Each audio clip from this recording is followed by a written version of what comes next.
Hello and welcome to the Infinity Saga and Beyond, an MCU fan podcast. My name is Jordan, and with me, uh, currently for this X-Men '97, it's Ron. Harry Tay Ron. I'm stoked, man. It feels like it's been kind of ages since we've been able to hop on here and chat after a well-deserved vacation for the host of this lovely program. But we're back. We've got so much to talk about today, and I am stoked beyond belief. Maybe the most excited I've been to talk on this show so far. Yeah, no, I'm excited to talk about it. I feel like I've been somebody that's really been waiting for the X-Men to join the MCU for quite a while. Look, I know people lost their jobs to the merger with Fox and Disney, and it's not always great stuff. But this was one of the things I was very excited about is, you know, getting all these characters under there. So very thankful that one of my favorite shows growing up is getting a continuation and that we can talk about how they're doing these characters right. So, um, yeah, just very excited to talk about X-Men. Yeah, and the good part is we can kind of combine everything we've seen so far from the first three episodes because we didn't get a chance to cover the first two. So a lot of the questions that we would have had coming out of two, we got answered with three. So the picture's looking a lot more complete right now. I almost feel like those first three episodes in themselves were like a bit of a mini arc, even though there was a Yeah. bunch of stuff going on. But this whole thing that we saw in episode three that we're about to dive into, it very much felt like the close of the first section of the season, if you will. And as we're starting to dive into now the stuff with Storm and all that kind of cool stuff in the next little chunk here. Yeah. All right. Yeah. Those three episodes, like you said, were definitely like this mini arc. Um, I'm trying to figure out how we should probably break this stuff down.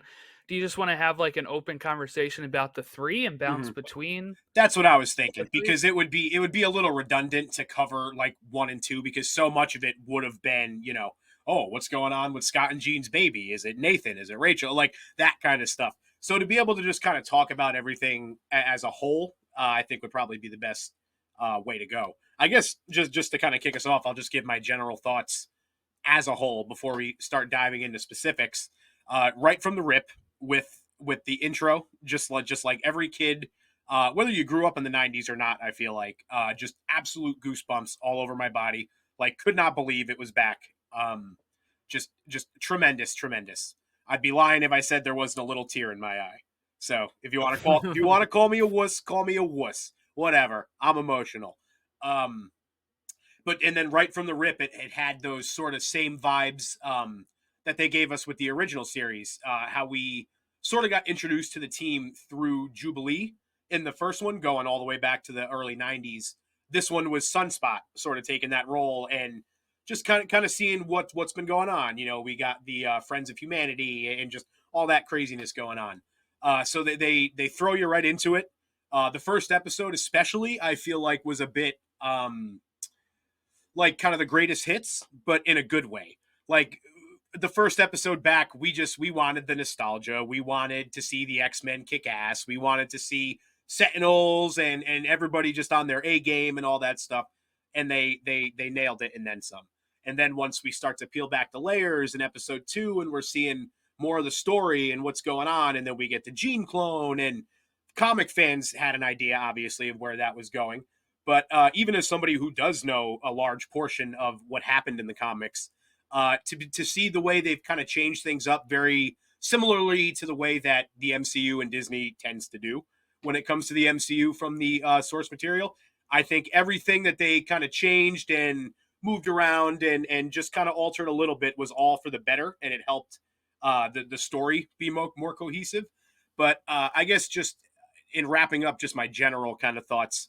I think there's a needle that they had to thread of not just catering to us. You know what I mean? Like, gotta cater to us a little bit, and they did in a lot of ways. Specifically with the, and I know I'm rambling, but I've been holding this in for days now, so I'm just going. But we got our bits of nostalgia and all the catchphrases and the like the portraits on the wall, like the one of the original X-Men team in their old suits and everything like that. That one just got me. So they did so much to like cater to us and highlight the things that we loved so much about the show growing up, while also making it interesting for a new crowd and not just feel didn't just feel like they're just regurgitating X-Men comic stories beat for beat. Like there is whether you're a fan of the original show growing up, a fan of the comics, or a fan of neither, I think it hit 100%. Yeah, no, I think that is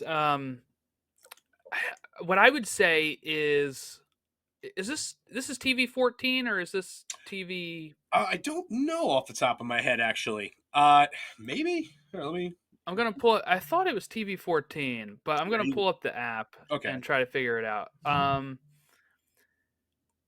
Either way, mainly that would probably be for the blood. I think I see Mhm. more blood on this show than the original. So did we say it was TV 14?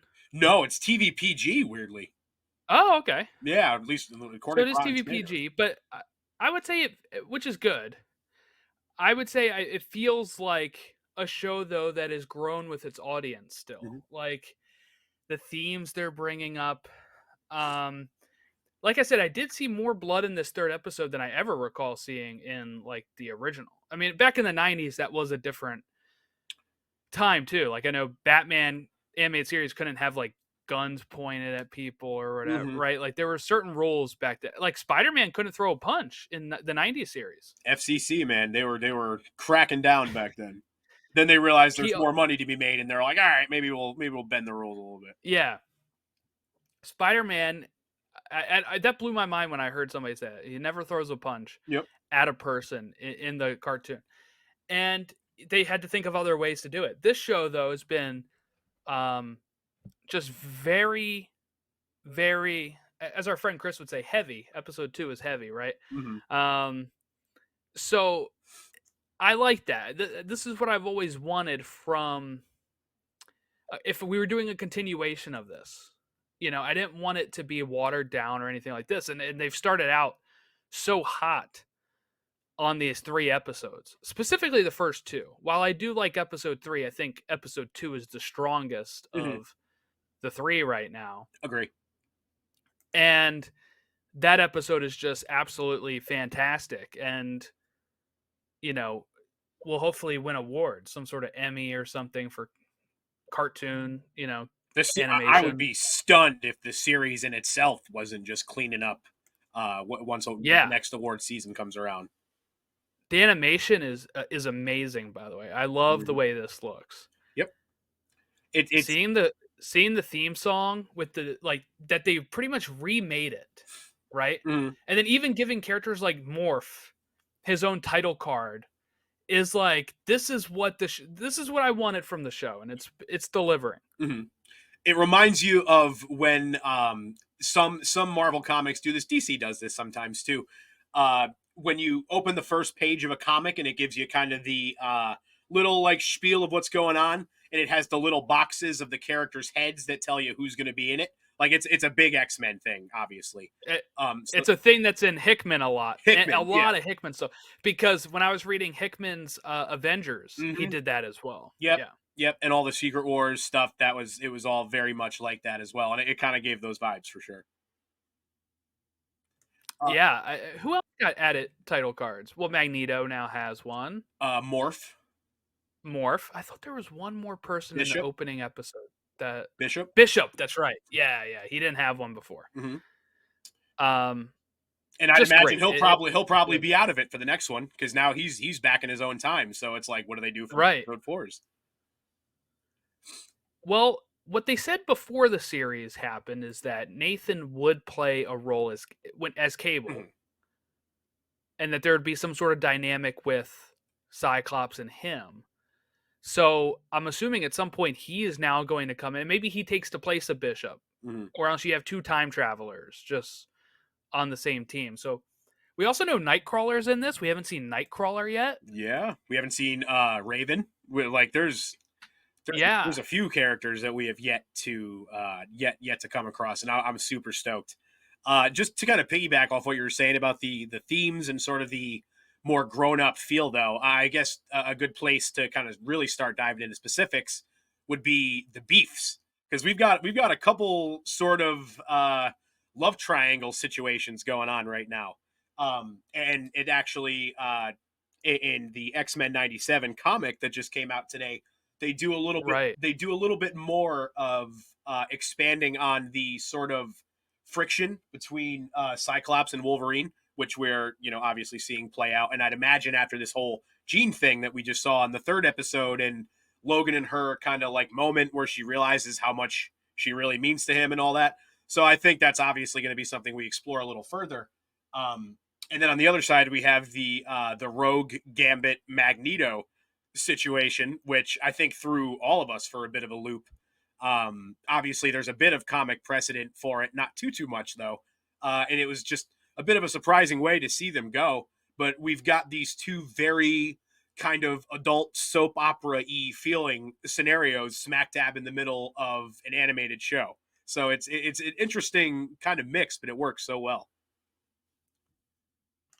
Yeah, it does. It's like I'm watching for the characters. Mm-hmm. You know what I'm saying? Like, and this is what some shows have been missing recently. Not just Marvel. I'm talking about anything where it's like,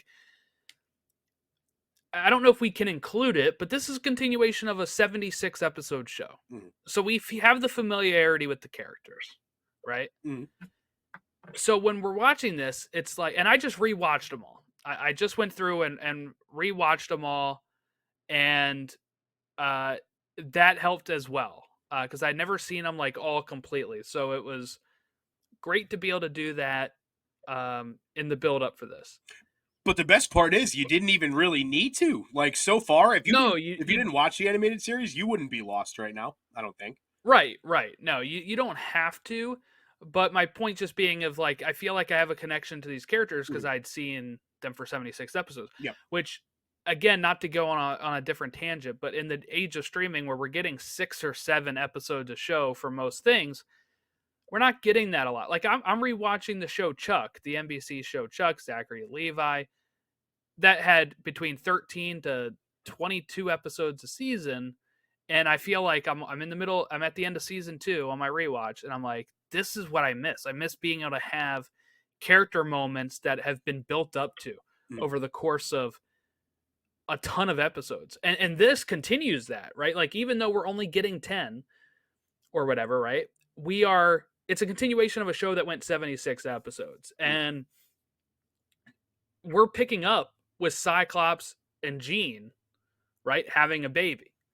Which when we're watching the old show and the cartoon, they're lovers, they get married, right? Like we're seeing that progression. We can go back and watch them They progress through. they also show, not to cut you off. They also show the moment in this comic Oh, do they? Where Jean tells Scott she's pregnant. So like Oh, nice. we pretty much get like the whole, no pun intended, the whole gambit. Yeah. So I need to get that book. I don't have that. But I'll read it probably when they're all done. I think it's 4 issues Mm-hmm. that 4. they're gonna have. Yep. Um, but yeah, so it's like when you're watching, and like you said, you're even just getting soap opera stuff with Rogue and Gambit and all. I'm invested in the characters Mm-hmm. because I know them for so long, but also that the way that they just handle these characters in these moments, it is not something you always get from like. It's definitely a step up from the cartoon Mm-hmm. from the 90s, is what I'm saying. This took a show, continued it, and brought it up a level, animation wise, theme wise, maturity wise, that I think is really spectacular and is breaking my mind when it's like my expectations Mm-hmm. on what I was expecting with this show when they first announced it. Because we've seen other shows get rebooted. Powerpuff Girls had and then people really trashed it. I never went and watched the rebooted one, but it sounds like they didn't nail it. Mm-hmm. There's a lot of these shows that come back, even cartoons, that don't nail it, but I feel like this is exactly what I wanted from it. And episode 1 is a great way to ease you into it because It reminds you about the Friends of Humanity, right? It reminds you about the Sentinels, and then you get to see these characters do things that we've always wanted to see. You know, Cyclops is a hero. And even when he just says the line to Sunspot, like, definitely the good guy, we're not always shown that in the comics with Cyclops recently. And Mhm. we're always not shown that in the movies recently with Cyclops. So having him actually be able to do stuff and be the leader, regardless of Magneto stepping in later, is what I want as a Cyclops fan. He was always really cool to me as a kid watching the cartoon. Mhm. It was him and Wolverine. I hate it when they fought. I was like, these are my two You guys. stop it! Right.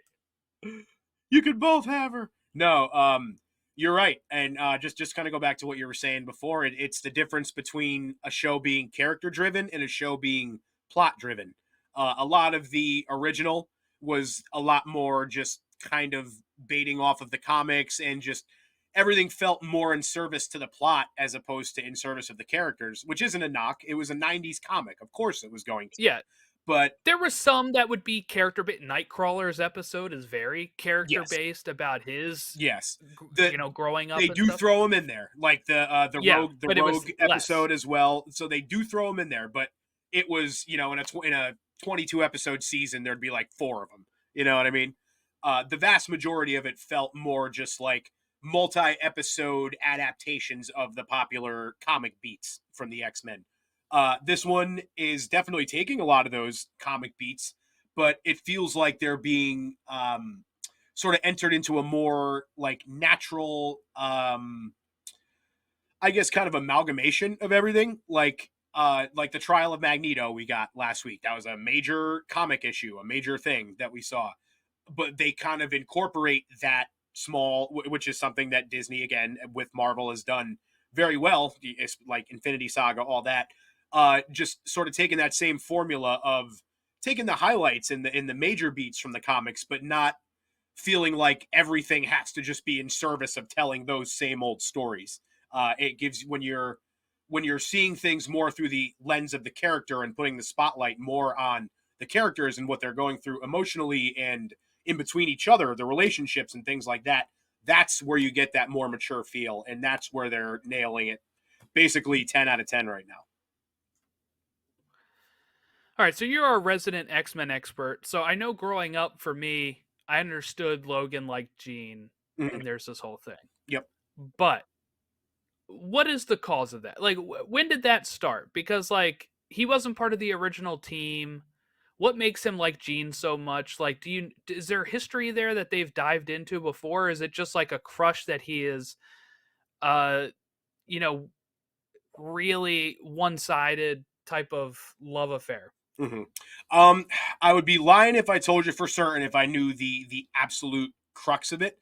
The way that I always kind of like squared it away, even when watching the movies and stuff like that, is it was just one of those things. It's two people who work together, a lot, and they're around each other a lot, and it's just kind of one of those things, natural attraction, if you will. Again, Right. that could just be me missing it. Um, I haven't read a lot of the like early 80s, mid 80s X-Men comics, that kind of stuff where a lot of this stuff was sort of established. Um, but yeah, I'm not really sure. So I'm not really sure what the exact source of it is, but I do know that it's a very, very interesting, like kind of dynamic they have. If I had to bet right now, I kind of think they're going to go the route of like maybe having them together and then bringing in Emma and having Scott and Emma be together. Oh. Yeah, because we haven't seen her yet, obviously either. So I knowing that what all the spiel that I just gave about how they're not staying fully faithful to all the comic stuff, it's more just kind of an amalgamation of everything. I think that would be a very interesting slant to kind of go against the norm of everything we've always known and seen on screen, in terms of it's always, oh, Jean picks Scott, but there's always this sort of unspoken, sometimes not unspoken, like tension between them. I think they've been exploring that a real lot in these first 3 episodes, and I would be very surprised if it was all just to service that same, like, oh, she picked Scott again in the end. You know what I mean? Yeah. That's interesting because I don't that didn't even really enter my mind until you kind of alluded to it earlier before you claim this. Because I thought maybe they would drag out the Madeline Pryor stuff more than they did, Hmm. but it's really wrapped up at the end of this episode. Hmm. For now, Um, I don't think for we're doing the now, last of yeah, her. probably not. But the main, like, I thought maybe they might have that arc of her posing as Jean. You know, what I'm saying, like, I thought this episode really went quick in Mhm. the sense of I was kind of amazed on. I wasn't too familiar with the Madeline Pryor stuff in the comics, right? Mhm. So I had heard some stuff before this that, of course, was the gene that gave birth is going to be Madeline Pryor. That's how it was in the comics. Mhm. Inferno, Then I baby. thought they were throwing me for the loop here, right? When Jean the is reading Jean, and she sees that the real Jean has less memories, fractions. I was like, oh, maybe they're doing the reverse of like Jean is Jean and this girl is now the clone. Mhm. Like I thought maybe they were gonna put their own spin on it that way. And then the reveal from Beast comes, and I'm like, oh no, like there. And this is all 3 minutes into the episode, Yeah. by the way. Yeah. It is moving like that. Um, and then at the end, like she leaves the mansion and is going her own way. So it was all happening very, very quickly. I thought maybe this would be a couple episodes, but I like that they kind of moved on from that quickly because um, the clone stuff can be silly at times. I think the way that they handled it was Ask anybody very who read great. Spider-Man in the 90s. Yes, the way that they handled it was very great, and I think the fact that it was that part of it was wrapped up without the whole like Spider-Man pointing meme going on for too long helped that, like with it being like, okay, we're done that 3 minutes in, and now we get to move on with the character development of Madeline Pryor and Mhm. Jean and Scott and Logan. So it'll be interesting if they go the way of Logan, Jean, Emma, and Scott. um do we know if Emma's in this at all? Like she's in the opening, but like I don't see anybody talking about her casting. So I believe when they showed that, we're going way back when they first announced the show, and they had oh, like you're right. You're right. Yep. the kind of Hellfire members Emma and and Sebastian Shaw Shaw, will right? appear. Yeah, yeah, yeah. Yes. So yeah, well, I would have been stunned if we didn't get them. Yeah. So if you wanted, do you want to touch on Rogue and Gambit a little bit and this whole thing we got going on with Magneto? Yeah, this was one of my picks in the comic book couples draft. Rogue and Gambit. Yeah. Not Oh, I thought panning you out meant so Rogue well and for me. Magneto. I was gonna say what? What? Oh yeah, yeah. Hell yeah. Uh, Um, so but oh no. I was just gonna say I want people to relax on this. I saw some people saying they've done Gambit dirty with this, but it's like we're 3 episodes in. Like we'll see how this goes, right? Like it's not. She might still pick Gambit. It's just right now Magneto is somebody that can touch her, and she's craving that affection, and I feel like that's a normal, valid thing for her to want. So um, that's my thoughts on it. What I think, and this one I can give you the comic precedent on, because in Age of Apocalypse, which is sort of like its own universe, like standalone thing where Apocalypse wins, as you'd imagine. Uh, um, they are together and they like have a kid, and it was just this very kind of like weird sort of thing. I don't know. I guess that's why I'm so surprised to see them go the route, because there's not a whole ton of that comic precedence there, at least in the stuff that I know. There could be stuff going way back that I just don't know about. No, I think I kind of heard the same as you when people were like, "This is how left field," and people were like, "There's a little bit of precedent," but I think you're right. I don't think it is like a lot of precedent between the two of them. No. So I think what they're going to end up doing is all this time that they're spending together in the danger room, which by the way, I was cracking up the scene in the third episode when they're standing outside and they see that, and Morph is like, oh, it looks like Rogue is working on her stamina with the captain. Yeah. He's like, you don't say that. Like in my head, I was just picturing the Step Brothers scene Hey, I'll say that. When they're like, but yeah, so I think ultimately this is going to be something where it's. Let me think how to put it. Not a total misdirect because I do think there's something there with them, but I think ultimately it's going to be like, okay, it's this is more just like Rogue learning how to like be able to touch people. Like I think Magneto is going to help her gain the ability to be able to eventually touch Gambit, and then they can be together and happily ever after. Because even though I do think that they're gonna switch things up with the whole Scott, Jean, Logan thing, I would be very surprised if they just nuked everything that we knew about these characters and their relationships together. Um, that the Logan, Scott, Jean one makes a little more sense because it's just been this thing that's been there in the background in basically every X-Men media for since I couldn't even tell you how long, for as long as I've been following it. But I do think this one they'll keep it a little more traditional, just kind of get us there with a little more drama along the way. Also, like there's a lot of stuff going on, like, but you still got to find something for everybody to do. If it's we have this little this little rogue triangle, this little love triangle with Rogue, Gambit, and Magneto. If they got to do that for a few episodes just to kind of give them something to do until it's their time to shine later in the season, fine, whatever. Yeah, yeah. I mean, because I think they've done a better job at this as well in this show than the previous show of giving something for these characters to do. Mhm. Um, and actually, the fact that Logan isn't the main character in this show so far, he's been pretty off to the side.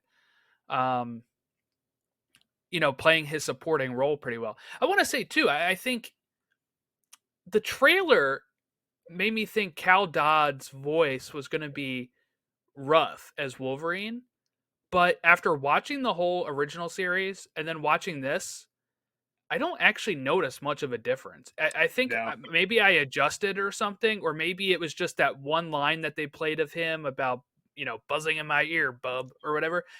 But the rest of his lines, he's been Wolverine. Mhm. So Cyclops I, too. I, That's a new the original that's a voice new actor guy. passed away unfortunately. Yeah, and Yeah. the guy that they have for it now is killing it. I don't want to say anything disrespectful, but I almost kind of even prefer the new one, even though as much as I absolutely love the more I classic feel like they're adaptation. giving him more to do. Mm, Like Cyclops has really been the star of these first 3 episodes, I mm. think. Well, because they Um, knew that fans were like pissed. Like yeah. he had kind of been done dirty for a while now. I mean, when you think of like the first class stuff, and even like Mm. even the original movies, like yeah, he they Chris Pine had his little thing and everything was great. Did I say Chris? James Marsden. I confuse Chris Pine and James Marsden quite literally at every possible opportunity. No joke. Every single possible opportunity. Have you watched Jury Duty? No. I was gonna say, good thing you weren't the guy that they pulled Jury Duty on, because he would have probably taken offense if you were confusing him with Chris Pine the whole time. Dude, literally all the time. I can't believe that I just did that. But anyway, what the hell was I But no, saying? Oh yeah. Marsden was great casting, but they didn't give him anything to do. Like, I think Marsden can play that Boy Scout role very well, but they gave him nothing to do. Um, his big episodes in the original show were like kind of come back around in this, right? Because he's talking about being like, you don't know what it's like to be abandoned, because his dad abandoned him, not on purpose, but like his dad was out in space with the other team. I Mhm. forget what team it was at first, but um where he was part of like the Shira Empire or something. Mhm. Like he was a bounty hunter or something over there, that like he thought he had lost Scott and Mhm. his mom and all that kind of stuff. But uh he didn't. And they had this whole great episode of them like reconciling and stuff. But that's how Scott felt, was like, oh, I didn't really know my parents growing up. Um and he's kind of going through that when they're talking about sending Nathan into the future to get healed. It's like, no, I don't want to not be there for my kid. I know what that was like. And, he's kind of struggling with that, but he has to do the same thing his dad did, which was pretty much like his dad pushed him out of a plane thinking, all right, you guys are going to survive. We're going down. Mm-hmm. And he's pretty much doing the same thing with his son of like, I have to send you to the future so you can even live and survive. And I hope that soon we get grown up Cable very soon to kind of just have a nice meeting there. He met his brother, by the way, Havoc, in the Mm-hmm. original series, Yep. but I don't think they ever recognized that it was him. They didn't Like know. he has this whole thing with Havoc where they're like talking. He's like, "Oh, I'm Havoc." I'm like, "That's your brother." And then later his dad gets revealed and he's like, "I pushed you and your brother out of a plane." But they never really made that connection ever No, they again with don't. Havoc. No, they don't. They don't. So just to kind of backpedal on something you said a little earlier. So you said they mentioned that the relationship between Scott and Cable was going to be like a little contentious. Like I think they were just saying it meant it was going to be like a main storyline. I forget. Ah, It was in an article we read when we were talking about the trailer, okay. and they start doing all that press and stuff. We talked about it on that episode. Um, which then maybe it was right before the trailer or something because I think it was during the trailer because then we were like, hey, she's pregnant. This would make sense if it is Nathan then because they said they're gonna be like a main focus. Mm-hmm. We're a third of the way through and haven't seen that, so I'm assuming in the next batch or the last batch of episodes, we're gonna get grown up Cable Yep. into this and maybe reconciliation between him and his parents. Yeah. Well, I guess that's kind of why I'm so curious about it because like seeing how like broken up Scott was about it, and like I know as a dad to be soon, you that definitely had to hit like double home for you. But like feeling so conflicted to have to make that choice of knowing like he's not going to survive unless you let him go. And I'm assuming the Cable's going to come into the show and not really understand that. He's going to sort of have those feelings of abandonment. So like seeing the stuff with Scott and then seeing Jean's kind of last little scene with him, I think it helps paint that picture a little better of how like distraught and broken up they are, as opposed to when you think of just like a comic, it's like, oh, who's this guy, and it's like a reverse Vader. I am your son. You know what I mean? Yeah, And yeah. it sometimes doesn't feel like it hits quite as hard. I feel like that's where the show benefits because you have this room to, and again, character driven, to kind of have these moments that add layers to it for, so that we as characters know this wasn't just like, Scott and Jean's kid that got lost in the multiverse and they never shed a tear. Like this is like real life stakes kind of stuff. It feels like in terms of like, not to get too real, like real world with it, but like parents all the time are separated from their children and it's like horrible. So to kind of to bring that back into here and to be able to again use it in service of character progression for both of them and add a layer to that future story coming with Cable. Awesome. Yeah, I feel like they've pulled this a lot with Scott in the comics. I'm not sure why. This has been where they go all the time. But I was reading up on Corsair, which is his dad, Mm-hmm. when I was watching that episode, right? I was like, is this a thing that was made for the show or was this like a comic revelation as well? Because some stuff does that, right? Yep.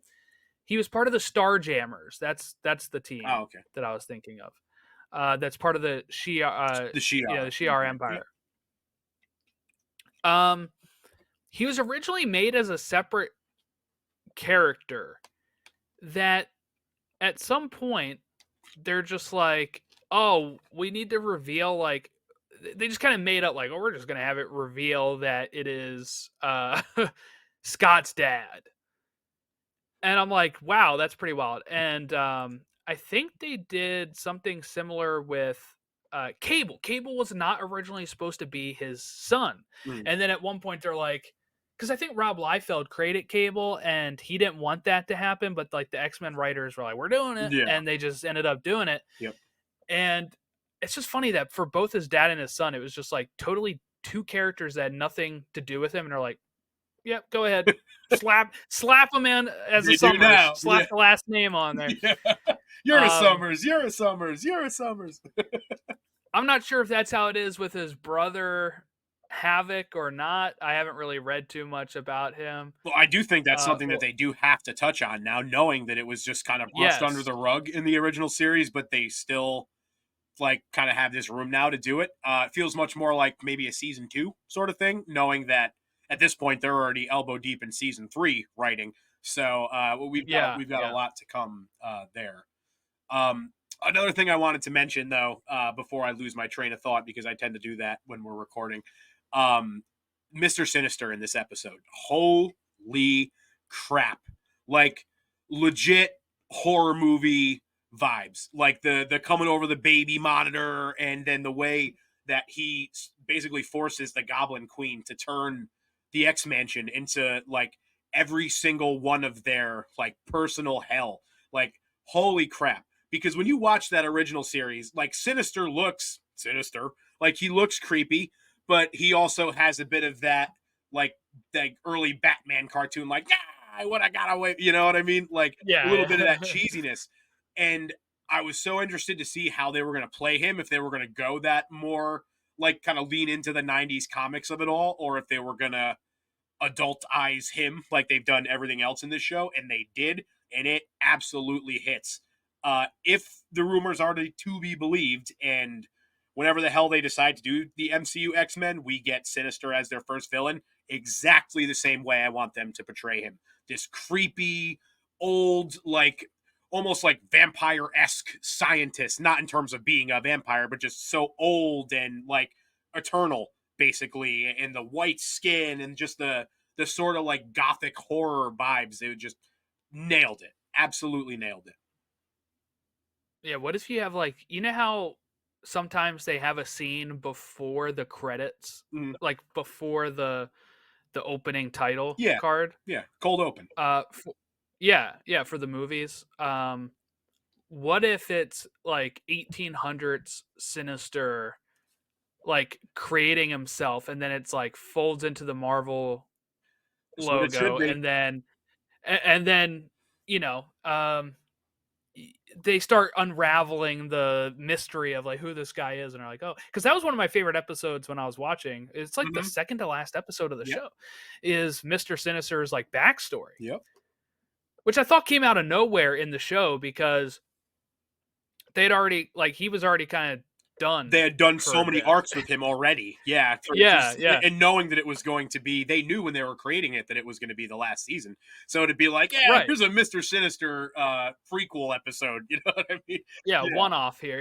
Here's a yeah backstory flashback episode. But to your point, You know that was that really would great. be awesome. Very similar to forget if it's First Class or just the first X-Men movie altogether, where it opens with Magneto at Auschwitz, and then they do all that thing, and then they kind of bring you into the story. X Men. I'm pretty sure they do it in the original X Men. Okay, so to kind of have a similar scene like that, feel very like periodic, and where it comes on screen, you're like, wait, what is this? And if you even if you're a comic fan, it kind of takes you a second to be like, oh, here we go. Like something like that would be awesome. Yeah, and just kind of yeah that'd be cool. That'd be cool because I didn't know too much about him. He was one of my holes of the mutants. You Oh, know, like really? Okay. yeah, like I like I've read some stuff with him, but didn't know all of that backstory for Mhm. him. So that was a really great episode for me. So I think that would be really cool for some people if they're like watching the movie and are like, "Oh my god, this is the guy from the beginning of the movie that was like he's still alive and he's mutated himself Yep. And when they pretty much show by him, he's stealing like other just sort people's." of this like disgraced like scientist sort of thing, you know what I mean? Yeah. Very much so pushed out by the community for his radical beliefs. Probably very scrawny, I'd imagine, very just unassuming at the same time, you know what I mean? But then when they, kind of reveal him, and then we get everything throughout the movie that leads up to, that fills in those gaps, that would be awesome. Yeah, call us, Kevin. Yeah, Call us, Kevin. We'll write something. I Go wear on. hats like you, Kevin. I wear Yeah. whatever we're talking about. I wear the hat. We may as well be brothers, dude. May as well be brothers. um.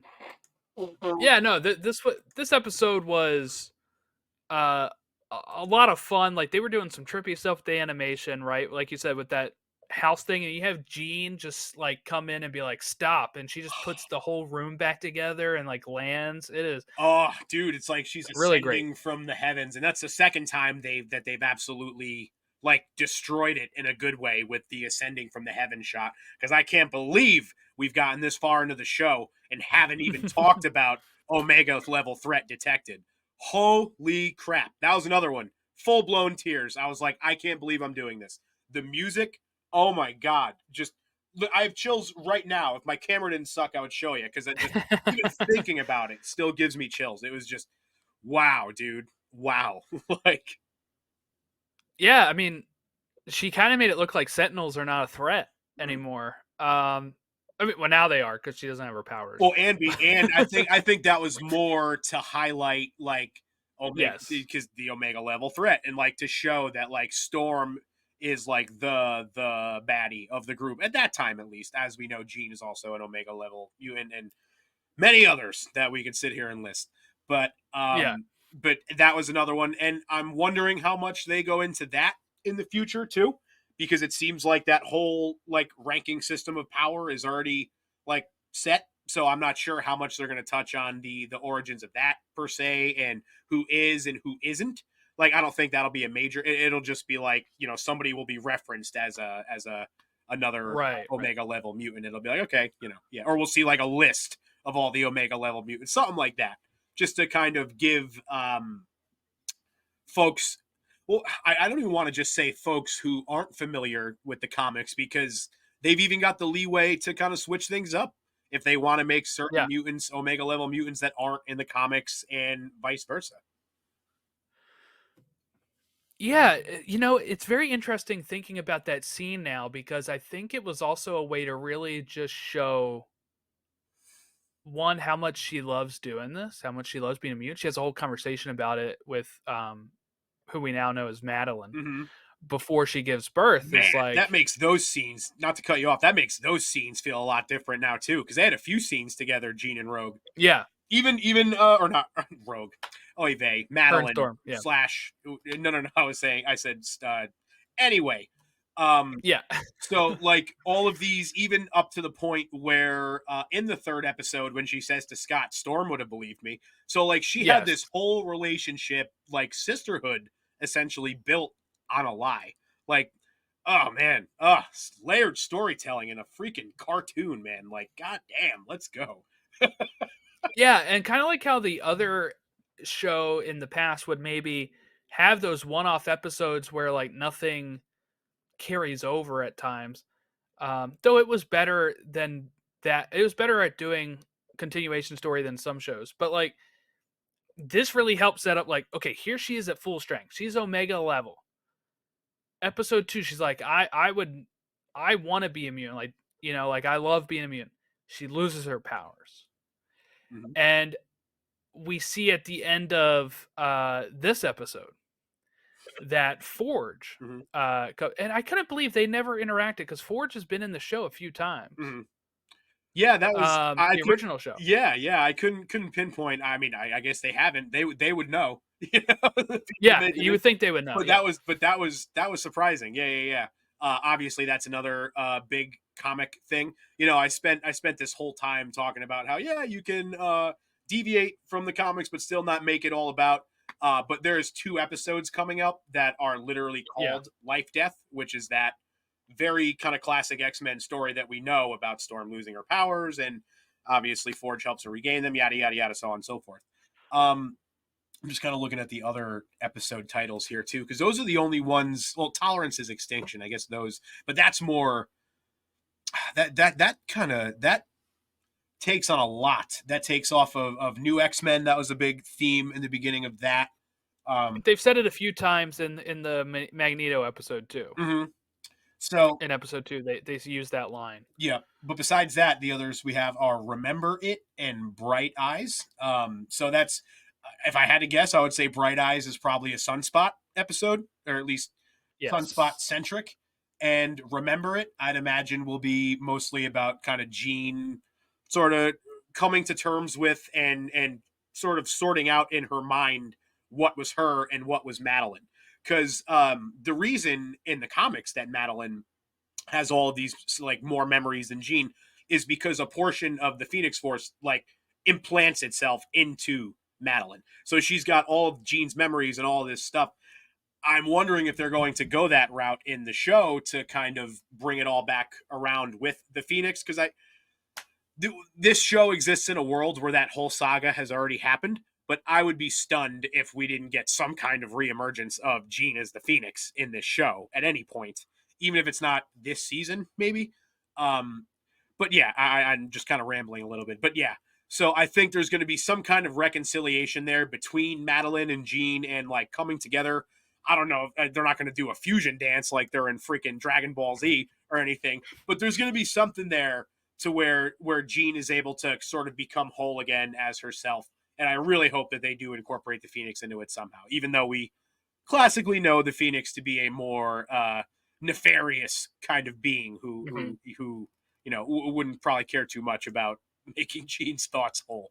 Quite the opposite, actually. It would probably prefer if Jean's thoughts were perennially shattered.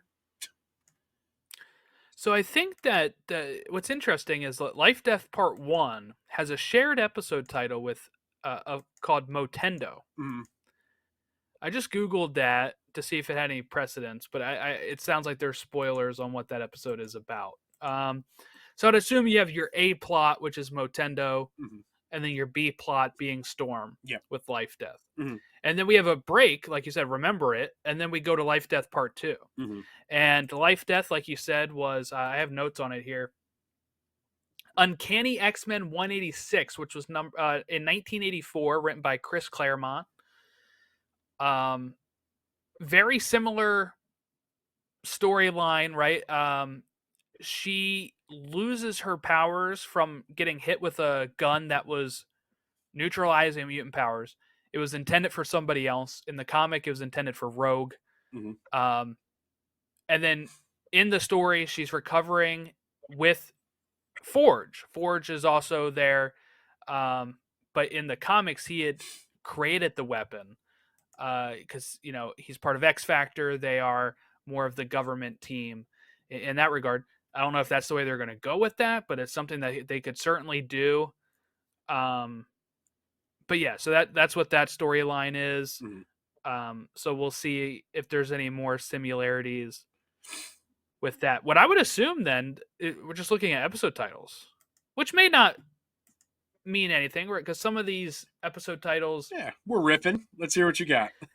yeah, I think Tolerance's Extinction. I think that might be when we see Nathaniel, Nathan Summers. Oh yeah. He'll Come come back. back. He'll be the one to be like, "Hey, you guys did all this stuff, and everybody loves the mutants right now. It's all so great. Guess what? Where I just came from, everybody's dead except for me. So what are we gonna do Yes. about this? Yeah. Good Yeah, call. yeah. Yeah. I think that might be the arc that we see that in because I don't see where he fits in these other episode titles. Which Mm, again, I could be wrong because you can have C plots, B plots. Like there's other things that can happen in there. mhm, But we're still getting only about 20. I mean, they are a little longer than the original show, but we're getting around 26, 27 minutes without the credits, mhm, pretty much. So, still limited amount of time. So you don't want to think you wouldn't want to put some of this stuff, heavier stuff, in one thing. And the Tolerance's Extinction is a 3-parter, mhm. so this is going to be like the finale Yeah. of season 1. It's going to be a 3-part thing, so I think that would fit in there. If I had to guess, maybe that's when we would see some of these characters again too, like Nightcrawler. Mhm, I just don't know when else Nightcrawler would show up. Having a 3-part storyline, I think he could show up there pretty good. I guess he could show up if Remember It is all about, let's say, Jean Grey. Maybe he shows up in that episode. Mhm. But what I really liked in this episode, in the third one, is when we had Jean and Madeline with the pictures around them. And they're like, do you know which one was you? And like, Yeah, do you know any of this? And they're all like, one of them was a classic comic book cover, right? Of Cyclops holding Jean in his arms. And then, like you mentioned in the first episode, how we have the original X-Men team. they have one of them. They have the cover of Scott and Jean's. Like, there's a comic cover that has literally Scott and Jean's wedding. That's another one of them that they have. And Yes, yeah. there's a ton. I think actually, I think one of them is literally the cover of this. I could be wrong, but I'm pretty sure it is. I think you're right. But one of them is also like one of the ads that they used Mm-hmm. for the show, and it was based off of an old comic cover as well, Mm-hmm. that they had in there. So where they're like on the roof of a building or something. Yep. So lots of cool little nods like that have been just absolutely great. As we just continue to dive into this show. I mean, we're only 3 episodes. We're already 3 episodes in. That's the downside of 10 episodes, right? You're like, we're like a third of the way in at this point. I'm only hoping that because they're already so far along in production for 2 and are already like teeing up 3, that they won't wait too long. I'm guessing it won't be same calendar year, but maybe It'll be next year. maybe no. I'm just trying to get my hopes up. Yeah, I'm hoping it'll be like a January thing, but they'll probably just do it a year. Now that I'm kind of talking through it out loud, they'll just go the year, because from here on out it's full steam ahead towards Deadpool. And then we got all that other kind of Disney Plus stuff that may or may not be coming this year. Like, we know Agatha's coming. Ironheart, who knows? I think that'll get pushed to next year. So I think why some of these projects have gotten pushed is they realize they have to scale down, right? They've been talking about that. Oh, we have to scale down. Well, if you scale down, but you released everything you've made this year, then there's nothing for you to put out next year. Mhm. So when they're scaling down, they're like, look, we'll make less shows, but we'll save Wonder Man, we'll save Ironheart for next year. So that way the shows we make next year are ready for 2026. Mhm. And we can just launch into that instead of like having a big gap. Mhm. Oh, we have What If season 3 as well. I believe that one's like Yes. finished in the can. So that one wouldn't shock me to see at the end of the year. Like same thing as this year. Another Actually. Christmas drop. Yeah. I forgot they did that. Yeah, Yeah. so that'll probably be the same exact thing too. Yeah. Because they already released a clip from season 3. They what? They released a clip of season 3. Oh yeah. And we've seen Like, some art of store, or that might have been a leak actually. But we saw some before season 2 released. They're like, here's a clip of season 3. I was like, what? Yeah. And like I said, we got that piece of art of Storm in her black comic apparel, which is, oh god, awesome. I'm not sure. I forget if that one was a leak though. Yeah, I think that was a leak. Yeah. Oh, damn it! Look at me contributing to the toxic leaker culture. We have a Patreon. No, I'm just kidding. Ron Randolph. Oh boy. But yeah, so it sounds like we got a good storyline coming up this season. I'm really excited for what they've been doing with the show. Any big things that we didn't talk about? It took us a bit to get to that Sentinel battle from episode 1. Yeah. I'm looking. So I want to make sure. I'm looking through all my notes here. I don't think so. Okay, so I guess we would be remiss not to mention it, even though it's one of those things. It's just an online thing, but the sort of struggle we've seen between people with brains in their head and people who are playing the "why does the X-Men have to be so political" card, and trying to say that it's not sort of like very much what's the word I'm looking for? I guess just life imitates art and vice versa, to put it in way too many words. I think rather than kind of just dunk on those people who are very clearly misguided, I think it'd be better to just kind of highlight how much they've continued to nail that tone of the sort of oppressors versus the oppressees sort of thing. Mostly in the first two episodes, because obviously now, once Magneto has his sort of moment with the government, I guess, just for lack of a better term, the people that were judging him at his trial, and he brings them up, and that line, "Don't make me let you down," like, bruh, like, we got like Breaking Bad writers on this season, like between that and maybe a little cheesy in a vacuum, but even still, the show him the forecast or give him the forecast. Like, are you Yeah, kidding yeah. me? Like, come on, That's man. what we want, though. That's the Yeah. kind of stuff we Oh want. yeah. You Oh can have yeah. some corny. Absolutely. Um, I can't wait till Magneto, or maybe it would be Charles that shows up again, and so Oh god. this is dumb. This is dumb. There's a knock on the door, right? Uh-huh. And they open up the door, and it's Xavier, and he's like, "I am the one who knocks," and we get God damn it. as he returns from the She-Ra Empire. But he Okay. But no, like the Magneto, that whole Magneto scene is really great, and he, like you said, the writing in that speech was just really fantastic. And look, what we have to bring it up. Beau DeMayo was yeah. fired. Yeah. Um, he wrote all three of these. He wrote the first two by himself, and then he wrote with Charley Feldman for the third one.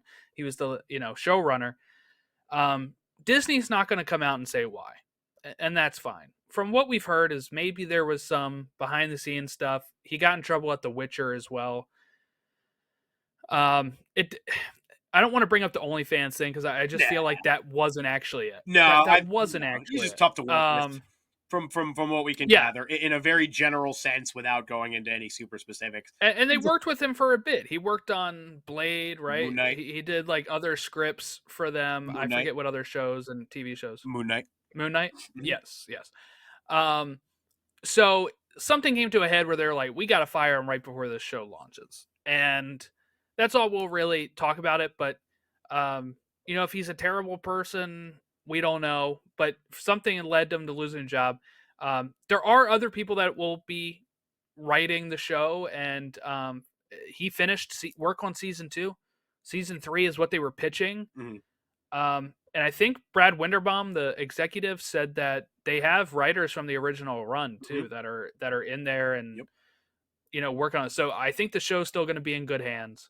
But if there's anybody that I trust with the X-Men, just to go even higher up, it's Kevin Feige. I mean, he was largely responsible for the birth of the original X-Men movies, which pretty much started this. He was on set. Yeah. Oh yeah, I wouldn't say responsible, but he was. Well, I mean, he was a pretty high up producer on that movie, was he not? He was. He was it the one that where he had his own office and he was slipping comics to Hugh Jackman, so he definitely wasn't a no. And I think he was the one that made him style his hair. Yeah.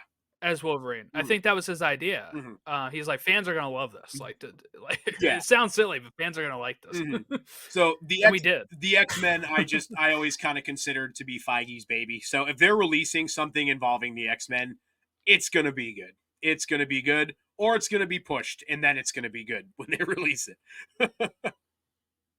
And we know they're taking pitches that came out late last year, where they were like right after the strikes or something, that they're like, we're taking pitches for the X-Men movies. And it makes me think that this lineup is probably what they go with. It's the lineup they keep coming back to for this type of stuff. We saw some of these characters in the new comics announcement, right? That they're leaning on some of these characters again with the exceptional, uncanny, and X-Men runs.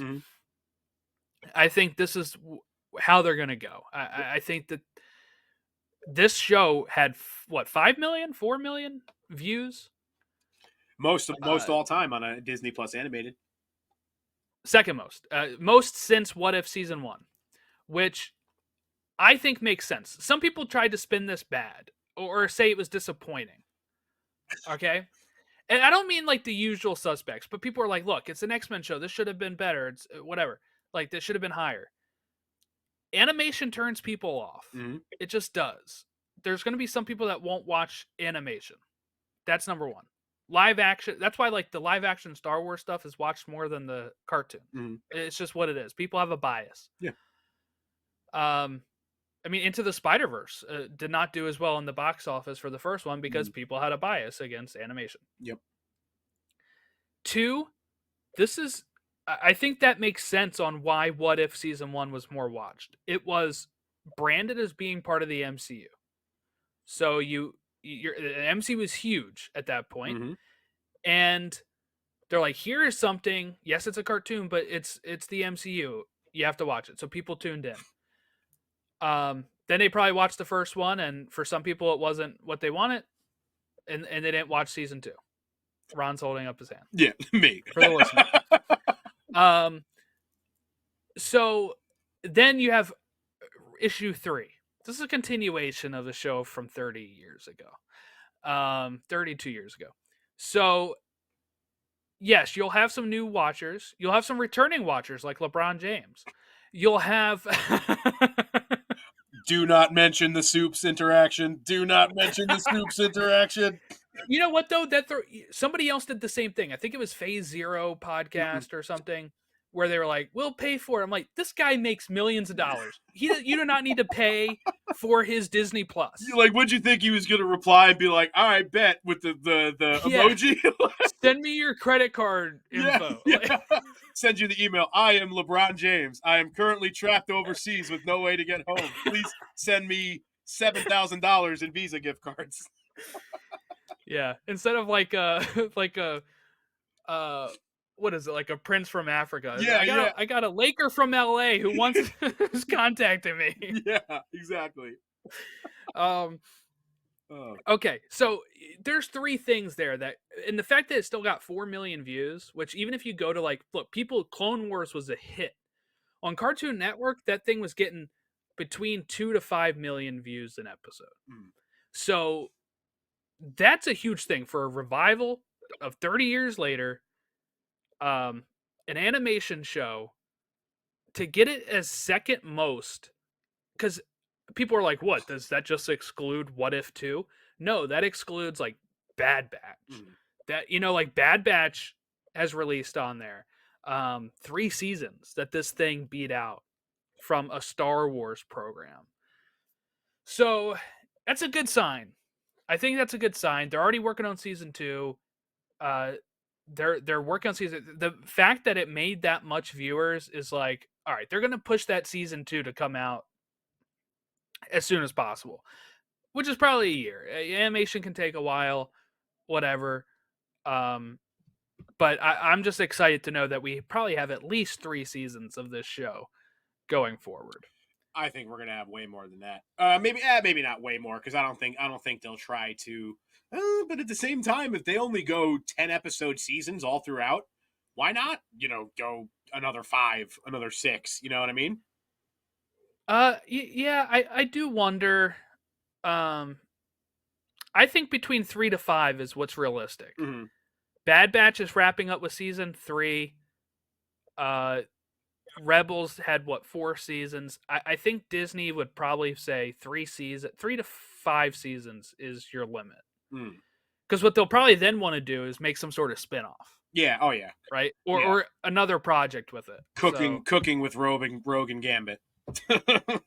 Yeah, I think people have gone a little too overboard with it, where they're like, I saw somebody say they should bring back Iron Man from the 90s. They should bring back Fantastic Four from the 90s, Hulk from the 90s. And I'm like, those were not as popular as this. Your realistic option is Spider-Man. Yep. That is your realistic one of bringing back. They're not going to bring back all those other ones. They're just not. I do like the idea of bringing in those iterations for cameos into these shows. Like, yes, especially Spider-Man, to see him sort of interact with the Fantastic Four. That's a dynamic that I've been waiting to see in the MCU for a long time. So to be able to see sort of a different take on the Tony and Peter relationship, one that's not him. How did Doctor Strange put it? What is he, your ward? Like, one that's not so much of not a Batman Robin relationship. Yeah, more of a peers thing. So that would be cool. obviously we have a whole list of characters who have already cameoed in the original X-Men series, X-Men series, who we would love to see again. Captain America, Captain Marvel, just go down the list. So yeah, there's definitely the crossover potential there, but I'm with you. I don't see a world at all where they reboot anything besides from Spider-Man or X-Men. Yeah. All right, that should wrap us up, right? Yeah. To be honest with you, I'm surprised we got it done so quick. I thought we were going to be like 2 hours into this thing, but I think we pretty much covered everything in a pretty concise way. Yeah, so we'll try to probably do weekly from here on out. Mm-hmm. I guess is how we'll approach it. Mm-hmm. What we also have coming up is our continuation of Ultimate Spider-Man comic discussions. So that'll be later this week that we'll put that up. Probably on the weekend that you'll see that episode drop, as issue 3 came out today. I haven't read it yet. So good. That's probably what I'm doing after this. So good. Did you pick it up at the comic shop, or are you going to do digital? No, I went on lunch and picked it up. Nice. Yeah. So, and they come with a digital copy. So I am set. I am set. That's how I get my screenshots for us to share. Took the words right out of my mouth, literally. So I pretty much read it one time and then like a half time while I'm like scrolling through looking for screenshots I want. Yeah, and then over on our Star Wars podcast, Pod Awakens, we will have coverage of the Acolyte trailer, because that, of course, decided to drop while I was on vacation as well. So we'll be talking that and unveiling our plans for what I am calling the High Republic Road to the Acolyte, as we gear up for that. Over on the DC podcast, Elseworlds, we're having our Smallville Season 4 discussion for Chris's first watch. That was recorded like 2 weeks ago. That is dropping Thursday, March 28th. So if you're listening to this after that, that episode is now available for your listening pleasure. And then there's been some news in that regard. We'll kind of talk about that at a later point. Oh, and then let's keep it X-Men. I did subscribe to X-Men and Uncanny X-Men for at least the first issue for July and August when they relaunch. So I think we might try to do a discussion about those at least on here, and then kind of give our recommendation on, are you staying with it? Or are you discarding it? Like which series was better, type of thing. So. Yeah, we got a lot. We got a lot coming, man. It's an exciting time. There was a little bit of a lull there, maybe middle to end of last year, but things are picking up now, and we've got so much exciting stuff. I can't wait to get to it all. Yeah, so you can like and subscribe to us here on the YouTube channel. We had a few people comment and like and subscribe from our draft with Whitney for the women's in comics draft. We're going to be putting out our poll on Twitter later this week. So make sure you go and vote on who had the best team. Get that ready. It was not Ron, it was me, and you can vote for that on the Twitter. I sound like I'm 50 years old on the Twitter. On the Twitter machine. Thank you all for watching. Listen, you can contact us in the show notes below with all of our social medias. Email us there, marvelplusrecaps@gmail.com. And rate and review us on Apple Podcasts and Spotify. It helps other people locate the show. This has been To the Infinity Saga and Beyond, part of the Logjam Media Network. Have an excellent week.